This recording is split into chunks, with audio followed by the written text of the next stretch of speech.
Qomoodhaaf amantaadhaan anoo gargar hin qoodu. Mee takkaan sin dubbisa anoo lammii koonoodu. Keessiif diinni nagaadhaa akkasumas qabeenyi Waaqayyo nu gargaara yoo jiraate sammeenyi. Yihuudoota balleessuudhaaf hamaan jallinaan ka'eera. Akka karoora isaatti duguuggaa sanyii labseera. Waaqayyo waaqarraa ka'ee eenyu akka du'u murteesse. Sanyii Yihuudootaan badan amaan hin fannisiise.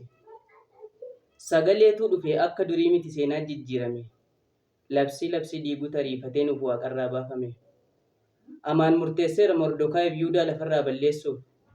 Garuu hin danda'amne Waaqayyootu ka'e saba isaa oolfachuuf.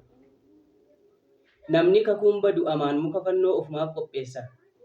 Sakiyyoo nuuf kaa'u gooftaatu gatii isaa isa kaffalchiisa. Labsii du'aa irratti Waaqayyo waaqarraa labsii haaraa baasee galmee gala gasheessa Yihuudaa balleessu amaan fannisiise. Waaqayyo mooticha galmee dubbisiise irribarraa dhaabee inni baduuf ture Mordokaayi hin duune farda mootii yaabee.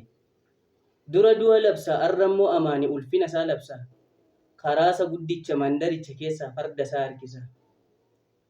Diinni nu balleessuuf boolla nuuf qopheessetti ofumaatti gala. Raawwannee hin bannu guddinni keenyayyuu dabalaatii bula. Abbaa jabaa qabna gammannee jiraanna nu maal sodaannaree. Bar hundaa jiraata kan dulloomeen duuni akkisaa jiraare.